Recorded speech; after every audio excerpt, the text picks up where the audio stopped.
Part 2 of the BDST update.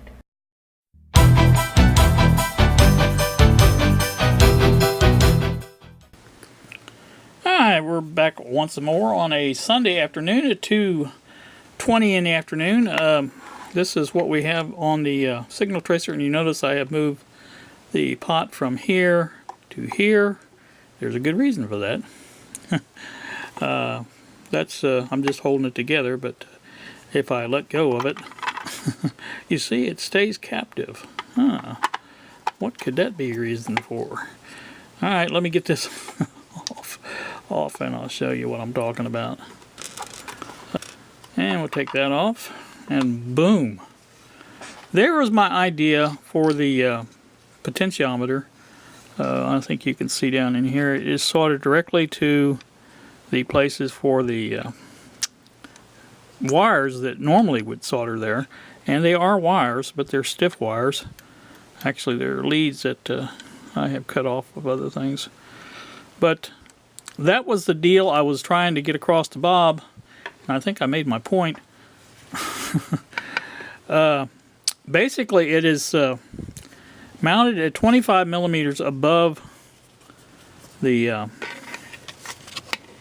board. There's the top of the board at 0, if you can see the 0. I think, let me get this over here. I think you can see that. But anyway, if you look up at 25 millimeter mark, that is the bottom, that will be the bottom of the case where it makes contact with the potentiometer, and that works out rather well, 25 millimeters. So that's, you can see it from that side maybe a little bit better, I think, if I can get it lined up with the camera. But that's the way I'm doing it. 25 millimeters is my shooting point, and I'm going to do the same exact thing with the switch. You can see there's the three places for the switch right here. I think you can see that there. And this switch will be used the same way. The middle one will go into the middle one, obviously, and the two end ones will go into the two end ones. And it will be mounted basically right there. And it will be also 25 millimeters above the board. And I just want to see how well that's going to work. Like I say, I think it will work out really nice. And now the only thing I haven't determined yet is if the volume control will move as it normally does. In other words, this is all the way down, and then turning it this way makes it go all the way up. And if that works out, that would be perfect. But that's neither here nor there, actually, because this is not going to be used. Now the switch might be, but the volume control is going to be something different, and we'll be sharing that with you at a later date. But I just wanted to kind of come in and show you exactly what my thought process was on getting this stuff in here like this. You eliminate, number one, all those long wires and potential hum hazards, and that should not hum near as bad, I don't think. And that's my plan anyway. Now the what do you call it? The input will still go in the same way for this one anyway. Now the new ones, it won't. That's all I'm gonna say though. But and it just goes right over to here, so it's not going to be a hard wire there. And that and the on-off switch will still be needed too. Now I'm wanting to put the on-off switch the same way. It is fairly long, and I think I can make that come out exactly the same way. The reason I don't want to use the different like, you know, put this down here like this and mount it in like that. For one thing, the switch is going to be there. Let's see if you can see that. Anyway, the switch would be there. And for another thing, this has got the threads on the bottom. It's going to have to be screwed into the case before it's soldered on. So, you know, doing that, you know, kind of limits you on what you can do, because these all screw up this way, and the top can be just set on there, and then all the controls fasten down. So that works out much better. And the on-off, the push button on-off switch that I have coming is the same way. It will mount that way, and then it goes down that way. So we'll play with that once it comes in. but it'll be a while for that. So, all right, let me put this switch in and see what we come up with on that. I'm back once again, YouTube. It is a little after 3 now in the afternoon. I have the second switch in, or not the second switch, but the second item that I'm working on is the switch. So you can see it's easy enough to get to. It's still nice to, what do you call it, works fine. I've got a little bit crooked, but other than that, I haven't actually put in the stabilizer or whatever you want to call that thing yet.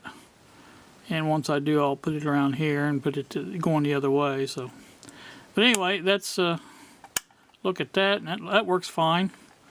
Again, this is all kind of for naught. The pot won't be here, but the switch there's still a good chance it may be here. So if it is, I just want to kind of go through and do this. And for this prototype, I want this one to work, like that too. So everything else is lining up perfectly. Let me take this apart and I'll show you what else I've got going. First I want to see, you can see the screw set up here. I forgot to mention that the first time. And the grill is in there. I want to show you what we did with the rest of it in the back. So let me do that, and we'll bring you right back. All right, first thing I want to show you here is the how it's set up. You can see this is crooked. It needs to be moved around like this, and moved over that way just a hair like that. But that's not a problem. We can do that. Like I say, this is all prototype sections and stuff like that, but there's our you can see the wires going down through there. Maybe get a better shot of it that way.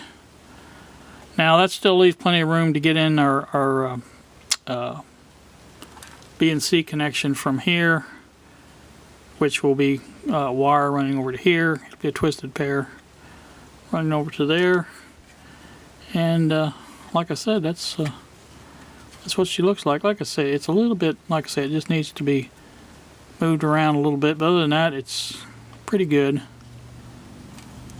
Like I say, that's it's pretty close quarters. I may have to, like I say, well, for this one, I'm not going to worry about it. When the next one, like I said, this pot won't be here, and it'll be a lot easier to line that up. But again, it's about the same distance from the deck as the deck of the board, or whatever you want to call it.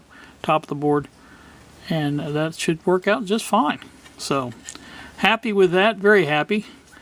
And I want to test this here in a little bit, find out if it's going to work like I hope it will, and if not, then we'll have to do something else. But we'll run some clip leads over to the speaker and just see how it works.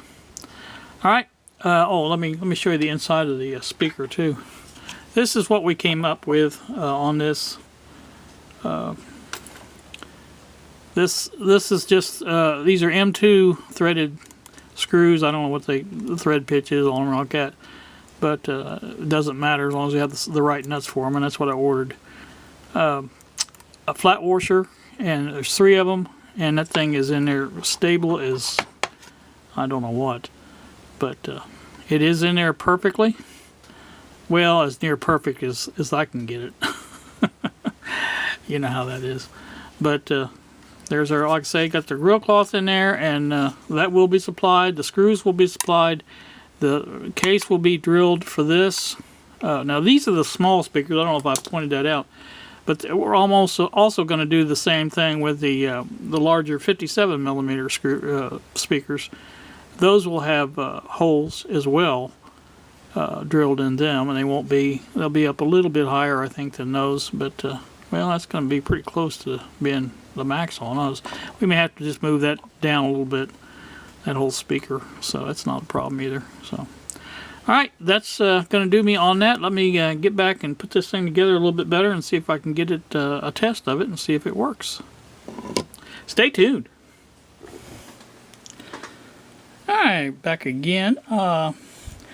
Almost 3:30 now. I have this hooked up to the audio generator. I'm just going to show you that it does work. Let me hook up the power here. You can hear the snap crackle pop over there. And we're going to listen.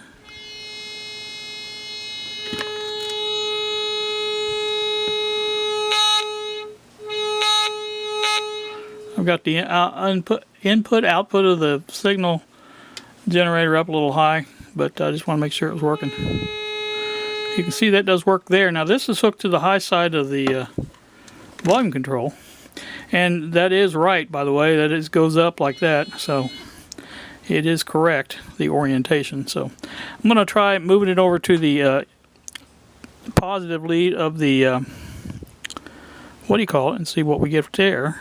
If I can do this.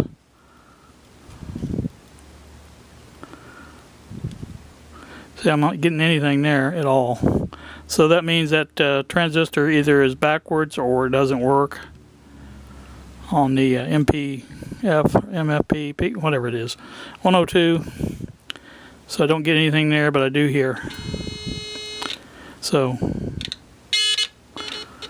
but like I said, I just wanted to show you that the what do you call it is correct, the orientation. If I can get that there, there you go. Or now this won't have anything to do with it because it's before that, but well, let's try. I never tried switching that. Let's try switching that and see if that makes any difference. It shouldn't. No, there's no difference. See, I can hook that directly to the what do you call it there, the input of the switch, and I don't get anything there either. So that's a good indication that that is either in backwards or it's not working. So, but anyway, the thing I wanted to test was this, you know, find out if this was in correctly, and it is. And the switch doesn't matter. It just needs to be taken out, and I'm going to try switching it around and see if that works. But I'm happy with that so far. Not a lot of hum to it. I kind of like that because I turned it up all the way and I didn't know it was even working until I hooked up the audio generator.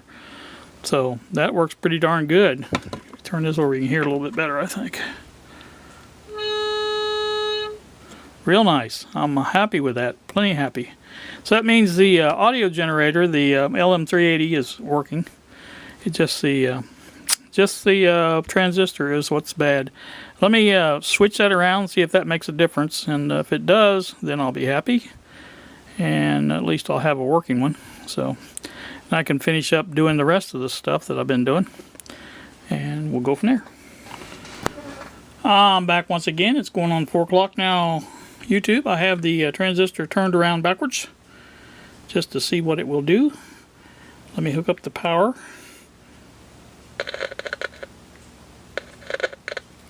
And that seems to be working all right. Let me hook it up to the input for the transistor, which I think is this. Let me see if I can hook this on here. Let me get some.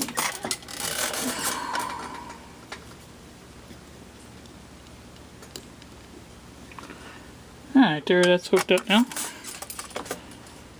And we'll turn it up a little bit.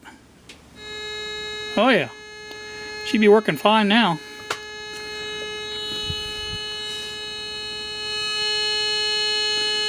That's with the transistor in the circuit.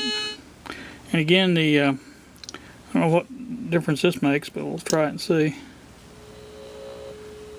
Okay, you can hear it, but barely. So that's definitely audio that way, I think. So I'm happy with the way that works. Very happy indeed. So that means this is working good. And all I need to do is put it together and hook up the power and the other stuff, and that should be a working signal tracer. So very happy about that. And I think that's going to do us for now. Our experiments are paid off, and I think that's a good way to do it if we didn't switch it around like Bob's planning on doing. I think that that would be very, work out very well. I'm going to put it all together and we'll show you once again how it looks and sounds and stuff like that. But that'll be on the next video. So you guys have a pleasant afternoon, evening, whatever. And I'm going to, it is a Sunday, and I'm going to take a relax the rest of the day, not do anything. I think this will be posted on Wednesday. I'm not really certain on that, but I think I posted the video I just did a while ago. I did on Tuesday, I believe. It'll be Tuesday or Wednesday. I don't know. It'll be up, but you'll hear it. So, you guys have a pleasant one. Thanks for watching, and we will see you.